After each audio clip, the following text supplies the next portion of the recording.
Ամեն անգամ Աստծո խոսքը լսելով այդ խոսքը մեզ պահում է ճիշտ ճանապարհի վրա։ Այդ խոսքն է, գիտեք, որ նմանացնում է Աստծո խոսքը հայելու, որ մեր էության հայելին է։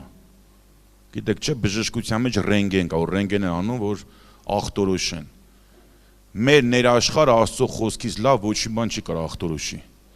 Երբ որ կարդում ես Սուրբ Հոգին Աստծո խոսքի միջոցով քո ներաշխարհը քեզ ցույց է տալիս։ Թե լավ կողմերը, թե վատ կողմերը, թե լույսը, թե խավարը։ Իսկ դրանից հետո արդեն լուծումը թողում է մեր վրա։ Ասում են մարդը, որ նայ Աստծո խոսքը կարդում է կամ լսում է ու չի հնազանդվում, նման է այն մարդուն, որ ասում է պշված հայելու մեջ անայ մուշադիր։ Հայելին գիտեք ինչքան կարևոր բան է։ Մանավանդ քույրիկների համար։ Առանց հայելու տնից դուրս գալ դա աբսուրդ է։ Տղամարդկանց համար, բայց առավել եւս քույրիկների համար։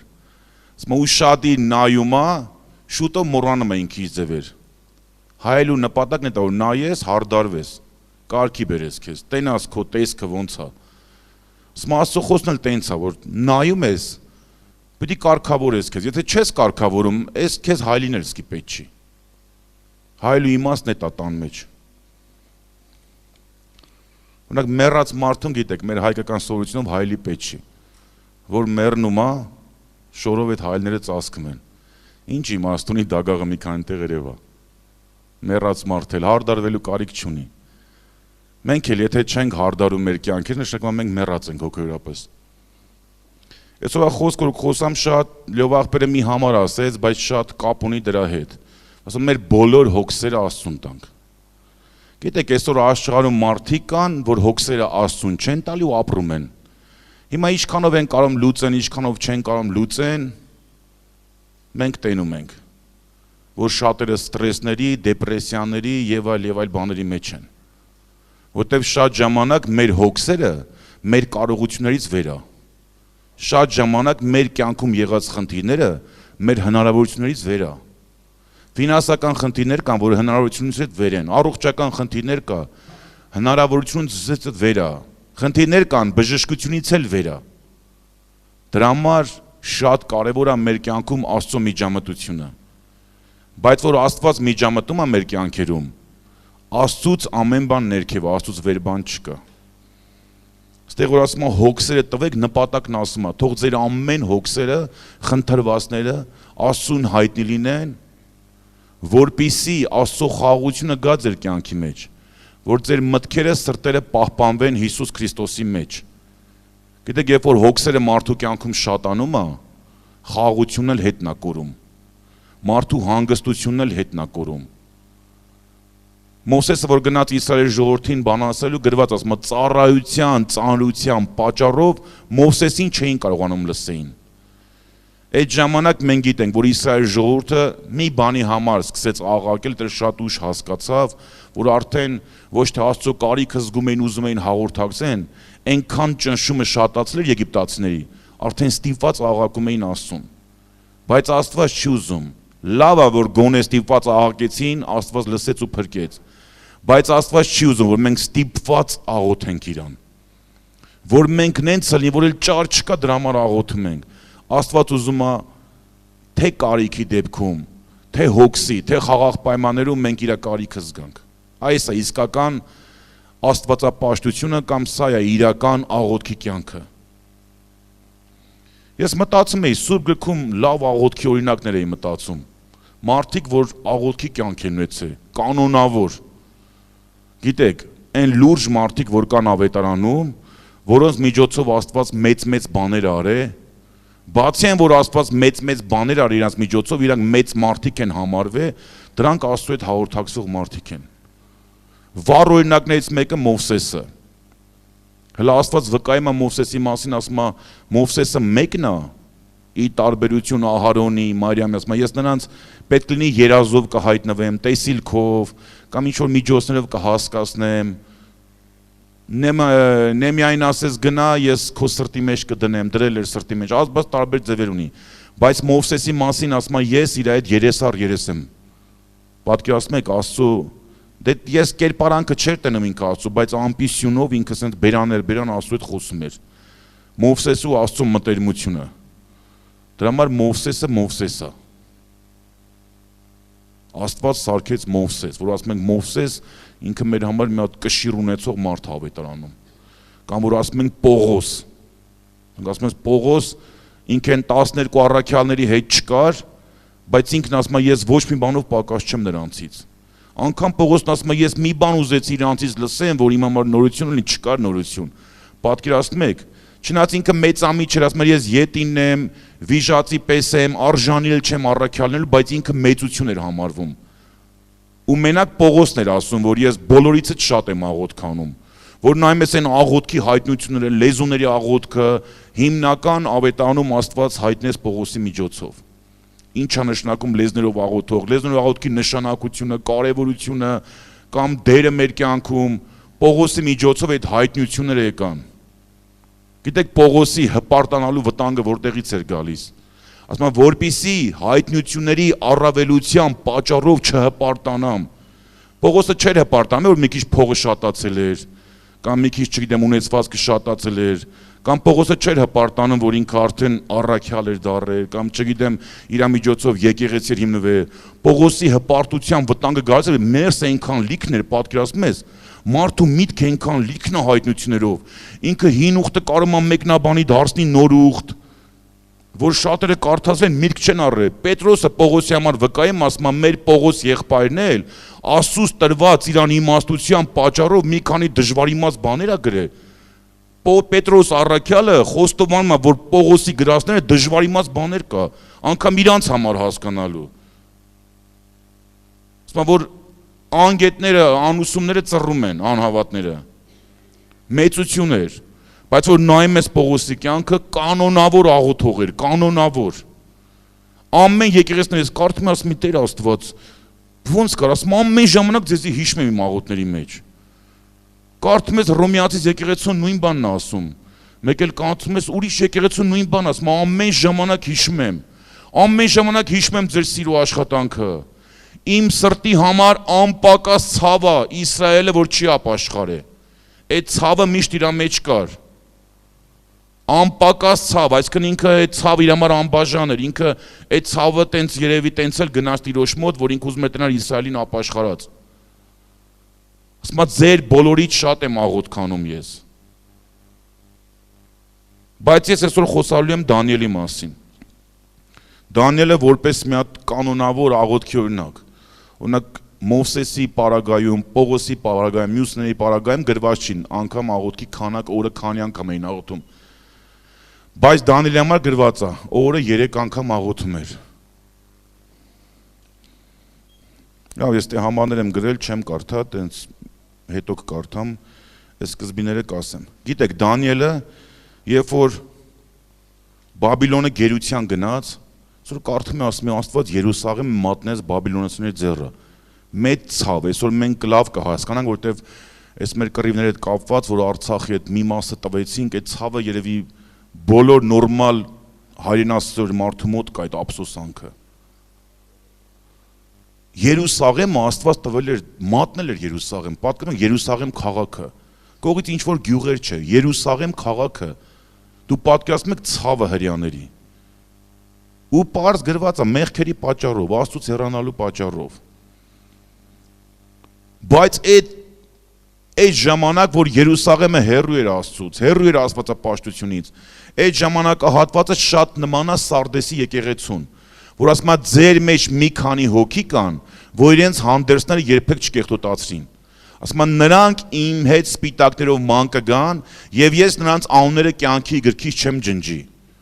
Այդ ժամանակ Նաբուգոդոնոսորը հրաման է տալիս, ասում է թագավորական ցեղից բնավ առաջ ունեցող, թագավորական պալատում կանգնելու կարողություն ունեցող, իմաստության, գիտության տեղյակ տղաներ։ Ու գիտեք, գտնվեցին 4 հոգի, Դանիելը, Միսակ, Սեդրակ, Աբեդնագովը։ Եկան ընտրվեցին, մի կողմից առավելություն, մի կողմից մտնում են լրիվ ուրիշ թագավորության մեջ։ Իրանք թագավորական պալատում ոնց որ իրանք զգում էին, տենց կարող չկանան զգան Նաբուգոդոնոսի պալատում։ Ու գիտեք գրված է, որ անգամ թագավորը իրանց ուտելը որոշել էր ոնց պետք է ուտեն։ Ինչ պետք է ուտեն։ Որոշել էր իրանք ինչ լեզու պիտի սովորեն։ Մենք սովորացել քաղդիացիների գիլուլեզուն։ Իրանց պիտակ թագավորական կերակուրներից։ Բայց Դանիել դրանից չէր հրապուրվում։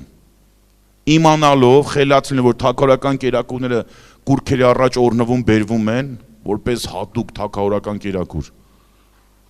Ու գիտեր տարբերակ չկա։ Չի կարա ասի, ես սրանից չեմ ուտում, ինձ ուրիշ բան բերեք։ Բայց ինքը ասում իր սրտում որոշել էր, որ իրեն չպղծի թագավորական կերակուրներով։ Ու գիտեք, ասում է Աստված Դանիելին, այդ իրանց պատասխանատուին անունը չեմ հիշում, ասում է շնորհք եւ ողորմություն տվեց։ Ասես մեզ ընդեղ են տուր, չարազեղ են տուր ուտենք, ջուր տու սովորական, գինի պեչի։ Ասես չէ, եթե ձեր դեմքը մի քիչ տենան դուք նիհարած եք կամ փոխված եք, ասում է դուք ինձի գլխապարտ կանեք։ Դանիելն ասես տուր 10 օր փորձի մեզ։ 10 օր հետո տեսա, որ Դանիելը իր անկերների հետ ավելի լավ տեսք ունեն, քան մնացածը։ Առաջի բանը, որ նայում ես Դանիելի կյանքից, Դանիելը որպես Դանիել, շատ բան իր անցյալից չի նկարագրված։ Գրված է, որ ինքը թագավորական սերունդից էր, ոնց որ այսօր մենք ենք թագավորական սերունդից։ Մենք, գիտեք, ես շուտ մի հատ պատգամ լսեցի, դուրս շատ եկավ։ Մենք, որ նայում ենք ով ենք մենք հոգու կողման է, լրիվ ուրիշ բան է։ Որ նայում ենք ով ենք մարմնի կողմանը, դե այդքան էլ լեական բաներ չկա։ Ու Հիսուսին հիմնական չլսելու հрьяաների պատճառը գիտես որն էր, որ նայում են ինքով մարմնի կողման է, Հովսեփի տղեն է, այլ ով չգիտի։ Մարիամի տղեն է, սովորական մեկն էր, բայց հոգու կողմանը ինքը Աստծո որդի էր։ Հոգով եւ զորությունով սահմանված։ Հիմա մենք մարմնի կողմանը մարդ ենք էլի, սրա տղեն ենք, նրա աղջիկն ենք, այս սերունդից ենք, այս ազգից ենք, տենց շատ տարբեր չենք իրարից։ Բայց հոգու կողմանը մենք թագավորական սերունդ ենք։ Մենք քահանաներ ու թագավորներ ենք։ Մենք Աստծո որդիներ ենք։ Մենք երկնքի քաղաքացիներ ենք։ Մենք փրկվածներ ենք, մենք սուրբեր ենք ու լիքը բաներ հոգու կողման է։ Դանիելը հոգու մարմնի կողման է թագավորական բանից էր։ Բայց առաջի բանը, որ նայում ես Դանիելը, որպես Դանիել, որ կայացավ Նաբուկոդոնոսորի պալատում, իրեն որոշեց չպղծի։ Առաջի բանը։ Իզուր չգիտեք, այս հերթականություն նկարագրված Սուրբ գրքում։ Ոնց որ կա գրված Պետրոսի երկրորդ Պետրոս առաջի գլուխ, թե առաջինի երկրորդն է, որ թող ձեր հավատքի վրա առաջի բանը, որ Աստված ուզում է հավատքի վրա ավելանա, գիտեք դա մեծ գիտելիքները չեն, առաջի բան ուզում է հավատքի վրա անալ առաքինություն։ Աստված ակնկալիք ունի ամեն մեկիցս փոխված կյանք, առաջինը։ Հետո նոր պարգևներ, հետո նոր ծառայություն, հետո նոր բարձր բաներ։ Առաջի բանը հավատքի վրա ջանք արեք, որ ձեր հավատքով ներկայացնեք առաքինություն։ Առաջի բանը Դանիելի կյանքում սենց էր։ Ինքը առաջի բանը որոշեց իրան չպղծի։ Ու գիտես ինքը որոշեց, բայց ինքը ի վիճակի չէր փոխելու իր կերակուրը, իր ճաշատեսակը, ի վիճակի չէր փոխելու, որ ինքը գինի չխմի։ Բայց քանի որ Աստված տեսավ, որ ինքը սրտանց ուզում է սուրբ լինի, Աստված փոխեց պայմանները։ Աստված շնորհ տվեց ու ինքը կերավ ու Աստված հոգաց, նես չէ որ չարազուտողները պիտի ավելի սիրուն դառնան կամ ավելի պարար դառնան։ Բայց Աստված մտածված իրանց տեսքն էլ փոխեց։ Իրանց արտաքին տեսնել փոխեց։ Չգիտեմ, մի քիչ կլորիկ դարձեց, մի քիչ սիրուն դարձեց, ավելի որ արդեն թագավորը նկատում էր, որ իրանք ուրիշ են։ Հետո գրված է, որ Աստված իրանց իմաստություն հանճար տվեց։ Նաբուկոդոնոսոր երբ որ հրամայեց, որ արդեն բերվեն, գիտեք, բացի Դանիելից, իր անկերներից ուրիշ ազգից էլ կային ընտերներ։ Չգիտեմ, եւի կոլեկցիա էր հավաքում Նաբուկոդոնոսորը, իր պալատում ուզում էր տարբեր ազգից խելացի մարդիկ, որտեղ այդվաղ կային մոգեր, հմայողներ, ասում երբ որ խոսրեց Դանիելին իր անկերներին, ասում 10 անգամ ավելին գտավ, քան մնացածները, 10 անգամ, ու այդ առավելությունը որտեղից իրանց մեջ, Աստված էր տվել, Աստված էր այդ առավելությունը տվել, որ թագավորի աչքին 10 անգամ ավելի էին գտնվում, ու նայում ես Դանիելին մեծ իշխանություն է տալիս, մոգերի գլխավոր է դառնում, ընկերներն արդեն թագավորական պալատի անդամներ, ոնց որ ամեն բան ընկել է իր տեղը։ Մեկ էլ թագավորը մի հատ երազ է տենում։ Ու այդ երազնելումից է Աստծուց։ Խի ամեն բան խառնվե իրար, որտեվ Աստված թագավորին մի հատ երազացույց տվե։ Այդ հրամանները, խիստ հրամանները, որ Նաբուկոդոնոսորն արձակում էր, դա Աստծուց չէր։ Աստված չէր ասել, որ երազը չես հասկանում, սաղին ջնջի։ Դա Աստված չէր ասել։ Բայց երազը Աստված էր տվել։ Բայց երազը Աստված տալով գիտեր, որ թագավորը այդ վախի չպոտմունքից խելքից դուրս հրամաններ պետք է արձակի։ Մի բան էր պահանջում, պատկերացնես, ոնց որ մեկին կանչեց, ասես երազս պատմի։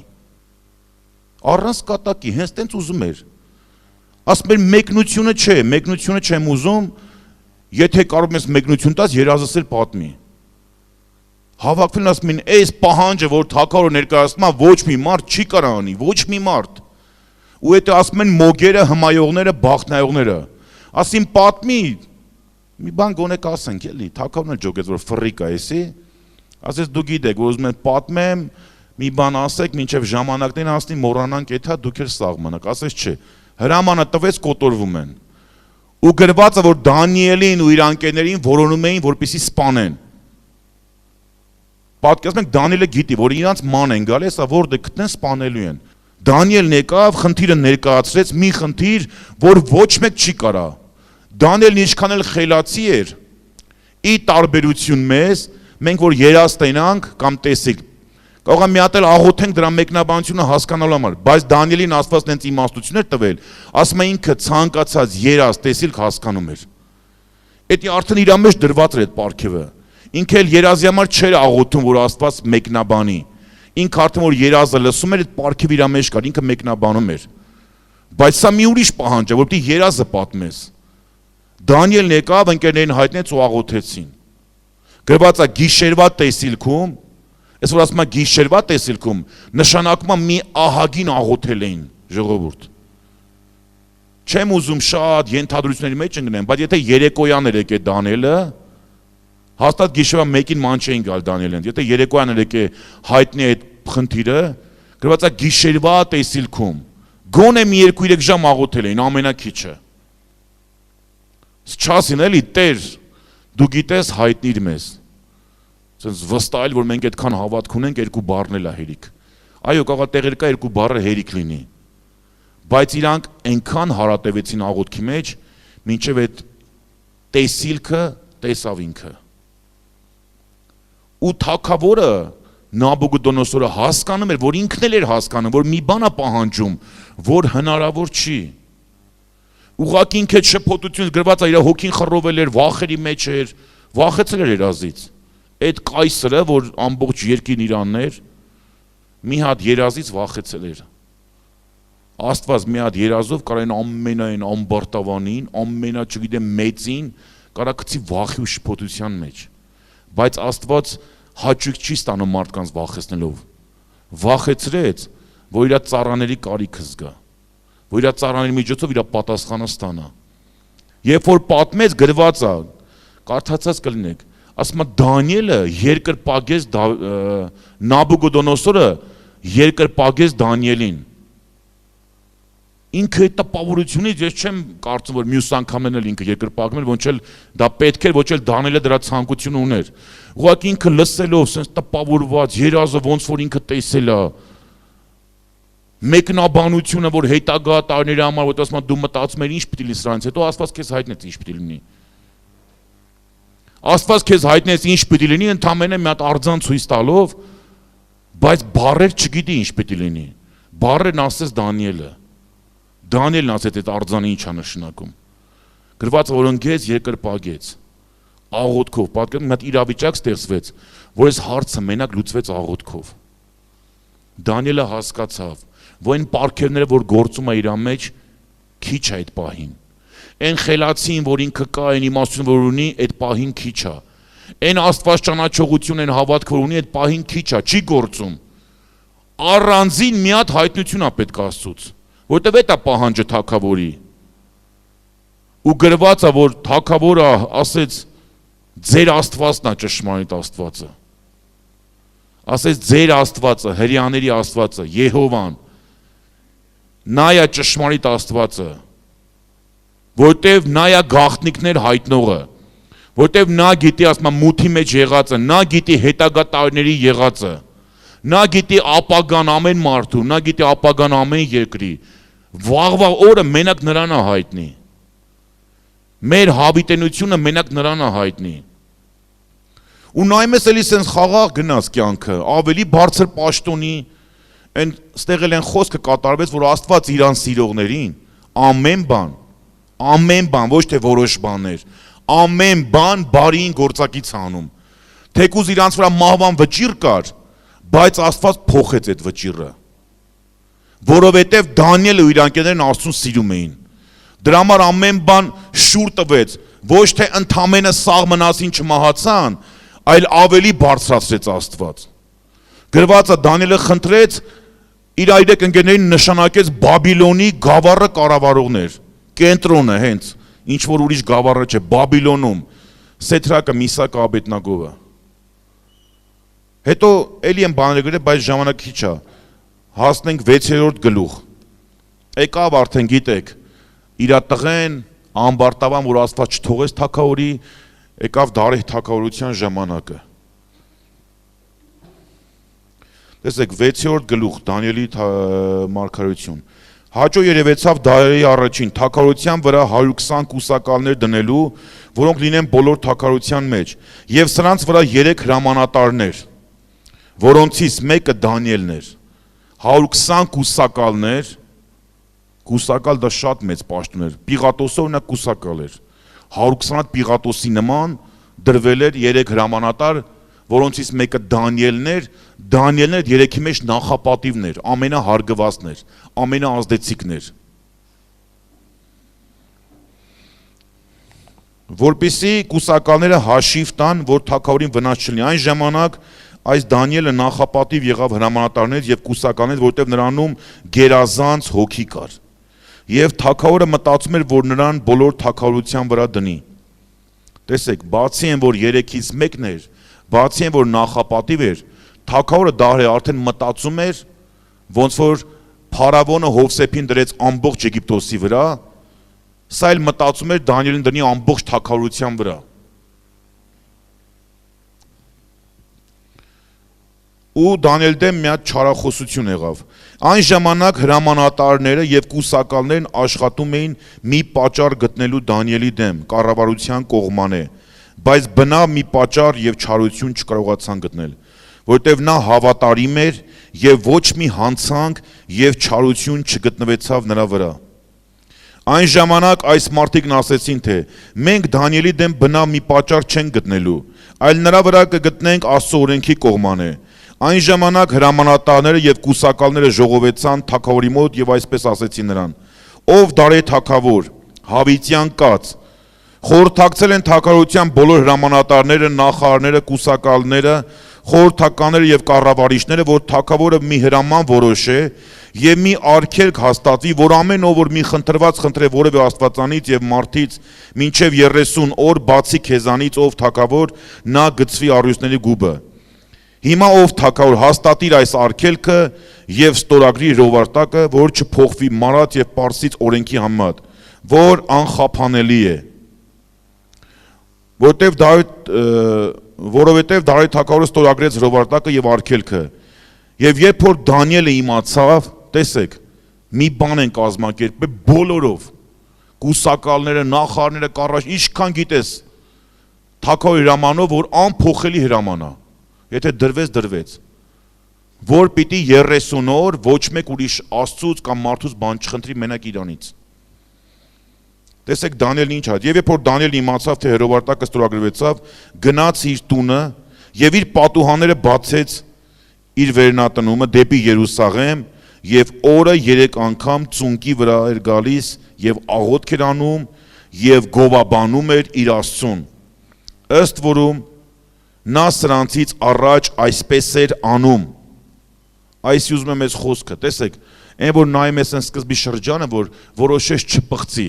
այսօր գրված է 3 անգամ աղոթք է անում եւ այսպես էր անում սրանից առաջ։ Այսինքն այն որոշումների ժամանակ էլ որ որոշես չպղծի իրան, որ որոշեցին Սեդրակ Աբեդնագովը չպաշտեն Նաբուկդոնոսորի կուրքին իր Աստծուն, նախընտրեցին կրակի հնոցը, թեև վստահ եմ որ Աստված կարող ազատի, եթե ուզի ազատի, եթե չազատի էլ չեն պաշտելու։ Այս համարը ոնց որ լույս է գցում մնացած համարների վրա, որ այն ժամանակ էլ իրան կանոնավոր աղոթքի կյանք ունեին։ Կանոնավոր աղոթքի կյանք, որովհետև գրված է, ինքը այսպես էր անում սրանից առաջ էլ։ Այն ժամանակ մոտեցան եւ ասեցին թագավորին. Ես էսի կարդացի իրոք սենց չես կարում հասկանաս այդ մարդու վճռականությունը։ Գիտես ինչ էին ասել։ Ի տարբերություն Սեդրակի, Միսակի, Աբեդնագովի, ընդե ուրիշ երևույթ էր։ Ընդե ասում էին պիտի պաշտես մեր Աստծուն։ Ստե այտենց առաջարկ չկար Դանիելին։ Ասում էին ուղղակի 30 օր մի աղոթի։ Դու պատկերացնում ես ճանաչելով Դանիելին, իրան գիտեն որ Դանիելը անհնարին բան է որ 30 օր չաղոթի։ Մի ամիս չաղոթի։ Իրանք չէին ասում դարեհին պաշտի, դարեհի Աստծուն պաշտի կամ չգիտեմ ինչ։ Դանիելը կարար չէ որոշեր ասել լավ 30 օր ոնց է օծերի պես խորագետ եղեք միամիտ աղավների պես 30 օր մտքիս մեջ կաղոթեմ կարար չէ տես մտածեր խի Աստված կարող մտքի աղոթքը չի լսում է կարար չէ ասել 30 օր չեմ էթա պատուհաններից չեմ բացի որ լսվի աղոթքս կամ պատուհանից նայեն այն ժամանակ կամերաները չկար որ դրել էին նայում եւ հենց պատուհանից էլ նայում էին կամ չգիտեմ դրանցակից էին նայում 30 օր կարար չէ ասենք ինքը թաքուն մտներ իր սպալյան, չգիտեմ դուռը փակեր, ոնց որ գրված է ծածուկ մտի սենյակդ։ 30 օր թո տենց աղոթեր։ Գիտեր որ ինքը եթե իր աղոթքի ձևը չփոխի, առյուծների գուբ է սպասվում։ Առյուծների գուբ, որ կհոշոտեն։ Ես չեմ մտածում Դանիելն էլ երևի Սեդրակի, Միսակի, Աբեդնագոյին մտածում էր, եթե Աստված ուզի կազատի առյուծներից էլ, եթե չազատի էլ մեկը ես պետք է աղոթեմ, ինքն էլ երևի տես մտածում։ Բայց Դանիելն ասում է, երբ որ լսեց ստորագրվեցավ, գնաց նույն ձև, ծունկի եկավ, օր 3 անգամ աղոթում էր։ Հետն էլ ոչ միայն աղերսում ու լացում էր, որ ազատես այս օրենքը փոխես, մը գովաբանում էր Աստծուն։ Այ քեզ մարդ, այ քեզ Աստծո մարդ, այ քեզ աղոթքի կյանք։ Գնացին, դարեհը նախորոք չէր իմանում, որ Դանիելի դեմ սարքված բան է։ Երևի հաճոյախոսեցին էլի, իրանց գիտես իրանց ծուղակ ինչի էր նման, որ ուզում ենք թագավոր ավելի պատիվ ունենաս, որ մենակ քեզ խնդրեն, մենակ քեզ դիմեն, ինքը չգիտե, որ սրանք խորամանքով Դանիելի գլխին են սարքում։ Թագավորն եւի շոյված զգաց իրան, որ ավելի են ուզում մեծանա, ավելի հարգված լինի, ստորագրեց էլ, եթե հիվանդար նախորդ Դանիելի դեմ է, դժվար ստորագրել, որտեղ գրած է տրտմեց, որ իմացավ։ Մի կողմից տրտմել էր, մի կողմից էլ չէր կարող իր ստորագրածը փոխել, որտեղ տենց կար այդ օրենքը։ Բայց մյուս օրը շատ չկարդամել, մյուս օրը որ գնաց, գցեցին Դանիելին գուբը, ինքը իր աղոթքի ոչ միայն աղոթքի կյանքը չդադարեցրեց, աղոթքի տեղն էլ չփոխեց, աղոթքի ժամն էլ չփոխեց, աղոթքի քանակներն էլ չքչացրեց։ Գնաց, գցեցին առյուծների գուբը, մյուս օրը ասում առավոտ կանուխ, այդ օրն ասում թագավորը նվագողներին չբերեց իր մոտ, տխուր էր։ Ամեն իրիկում որ գալիս էին նվագում ուրախացնում էին, այդ օրը չբերեց, գիշերը քունը չէր տանում, առավոտ շուտ վազեց գուբը։ Ասում տրտում ձայնով ասեց. Դանիել, այն Աստվածը, այս բառն եմ ուզում հիշենք շատ կարևորն էս քարոզից, որին դու անդադար պաշտում ես։ Անդադար։ Ժամանակ առ ժամանակ չէ, որին դու անդադար պաշտում ես, կարողացավ քեզ ազատի առյուծների գուբից։ Անդից Դանիելն ասում է, պատկերացնում ես, սաղ գիշեր առյուծների մեջ սաղ նստած է եղել, առյուծների մեջ, մարդկի սաղ գիշեր շների մեջ չի կարա սաղ մնա, մարդ ռիսկ չի անի, շների մեջ, լիքը շների մեջ մենակով սաղ գիշեր անցկացնի, եթե իրա շները չեն, անծանոթ շներ են, առյուծների մեջ ինքը որտև ասում Աստված իր հրեշտակին ուղարկեց, առյուծների բերանը փակեց, ախորժակը տեղներ առյուծների,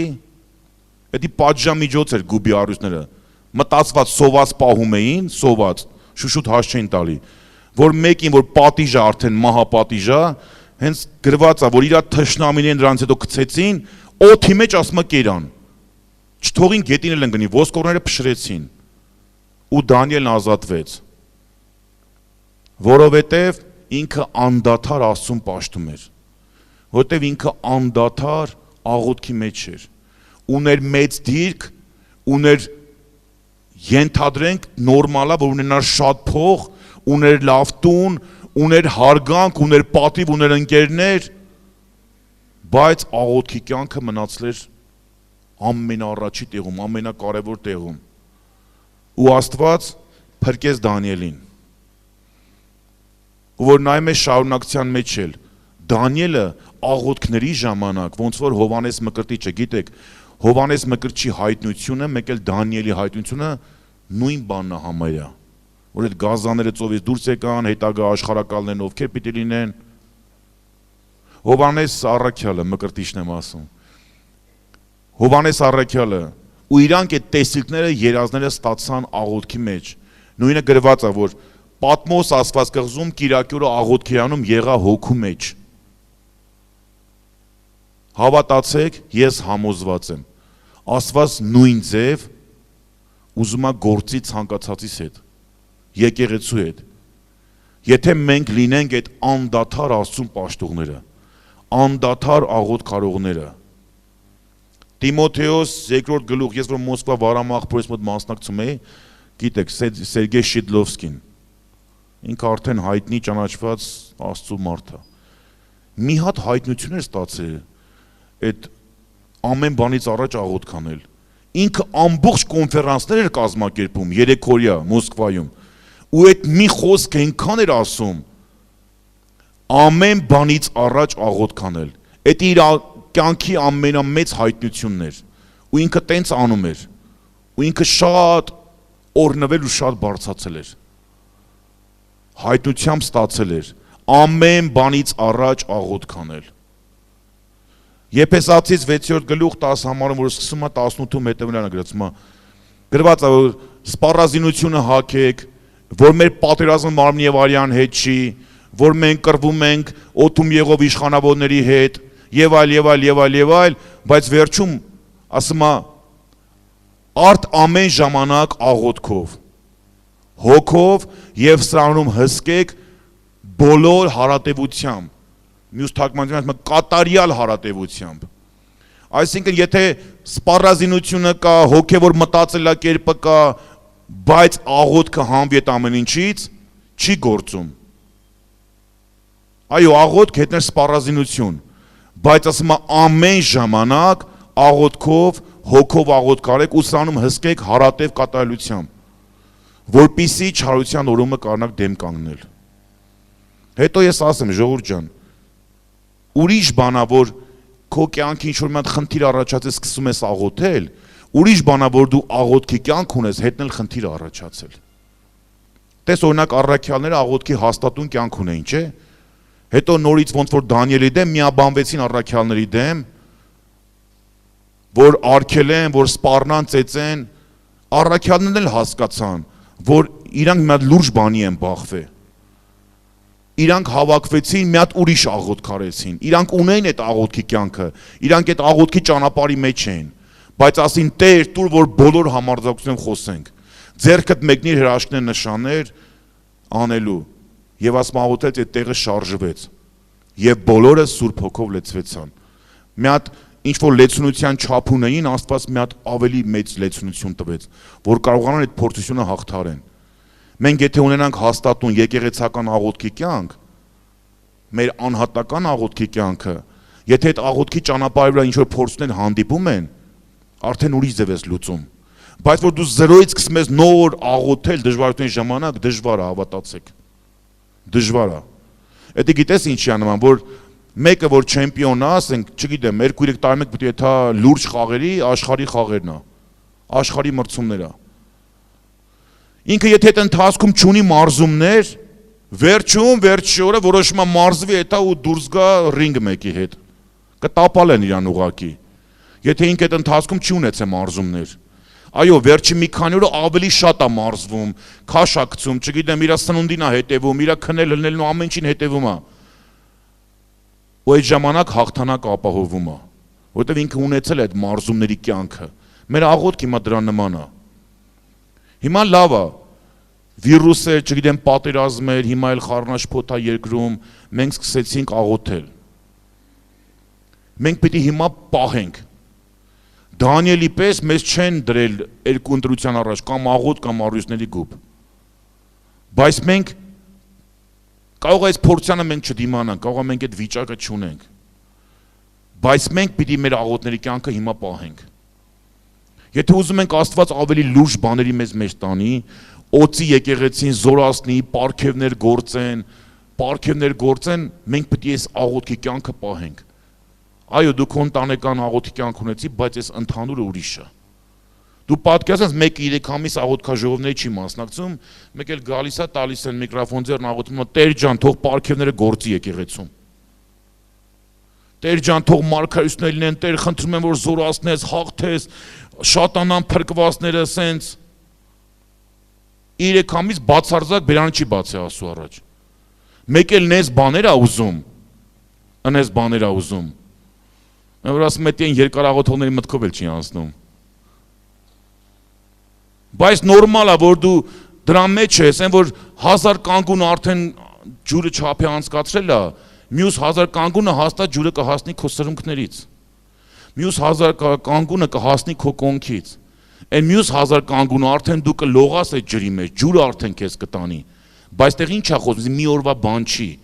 Սա ուզում է հարատև աղոթքի կյանք։ Գնա առաջ, գնա առաջ, գնա առաջ, գնա առաջ, մինչև այն երանության ժամը կգա։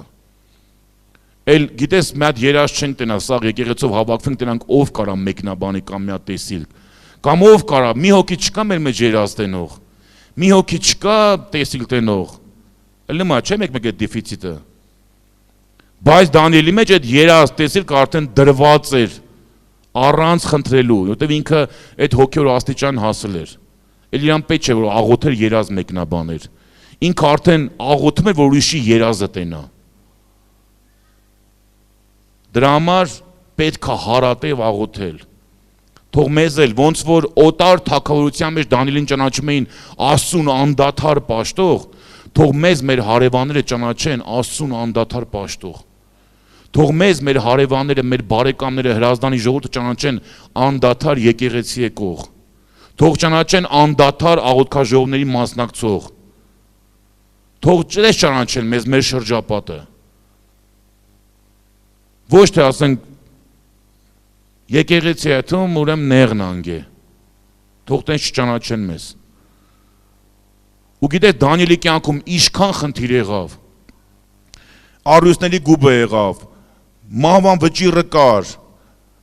կրակի հնոցը, սենց նայում ես ասում ես ինչ փորձներ, առյուծների գուբ, սենց փորձների մենք չենք հանդիպի, առյուծների գուբ, կրակի հնոց, չէ՞։ Չգիտեմ, սպանվելու վտանգ, որ արդեն քեզ մանեն գալի, որ սպանեն։ Բայց այդ բոլոր բաներն Աստված փոխեց։ Փոխեց իօքուտ Դանիելի, իօքուտ իրան, իօքուտ իրա փառքի։ Մի բան էլ ասեմ ու աղոթենք։ Նաբուգոդոնոսորին Աստված երբ որ Դանիելի միջոցով ցույց տվեց, որ ինքը պիտի կտրվի իր թագավորության վրայից։ Գիտեք գրված ասում է, վճիռը, այդ վճիռը որ Աստված կասեց, այդ մեծ մարդու նկատմամբ, վճիռը սուրբերի աղոթքով եղավ։ Այդ ժամանակ էլ չի խոսում մենակ Դանիելի եւ իր անկերների մասին, խոսում է բոլոր աղոթողների մասին։ Վճիռը, եթե Հայաստան ուզում ես Աստված բան փոխի, վճիռ կարա կայացնի քո աղոթների միջոցով, իմ աղոթների միջոցով։ Մենք մտածում ենք սենց մահացան մարդիկ գնացին, չէ, Աստված ամեն բան իր ժամանակին հատուցելու է։ Որ գրված ասում է չար բանի վճիռը շուտով չկատարվելու պատճառով մարդկանց սրտերը համարձակվում է, հա, չար բաներ անելու, դատաստան որ շուտով չի լինում։ Բայց տեղ չի ասում որ դատաստան չի լինել, ուղղակի շուտով չի լինում։ Հիմա Հերովդեսին Աստված չէր կարա զարկեր մինչև առաքյալին սպանելը։ Կարար մի քիչ շուտ զարկեր, Հակոբոսն էլ չմահանար։ Բայց երբ զարկեց, երբ որ Հերովդեսը ընդունեց, որ դա Աստծո ձայնը, իր ձայնը չի։ Ինքը չասեց իմ ձայնը, Աստծո ձայնը, ուրիշներն ասեցին։ Բայց ինքը այդ փառքը վեկալեց իր վրա, դրա համար միանգամուց ворթնեց։ Աստված Նաբուգոդոնոսորը մի քիչ շուտ կարար զարկեր, մինչև կրակի հնոցը, մինչև, չգիտեմ, այդ երազի որոշում կայացնելը, բայց Աստված երբ Նաբուգոդոնոսորին խոնարհեցրեց, երբ որ ասում է իր թագավորության պալատում ճեմում էր, ձեռնևի սենց էր, արի ասում էր, այս Բաբիլոնը ասում է թագավորության քաղաք եմ սարսկրել իմ զորությունով եւ իմ մեծափառության համար։ Ինքը երկու բան ասեց, որ երկուսն էլ Աստծուն է վերաբերվում։ Ու այդ ժամանակ ասեց թագավորությունդ գնաց քեզանից, որ փառքը չտվիր Աստծուն։ Դրա համար մենք աղոթենք, վճիռ կայացնողը Տերն է, Տերը որ ուզեց խոնարհեցնի չի նայեն դե Էրդողանն է, Ալիևն է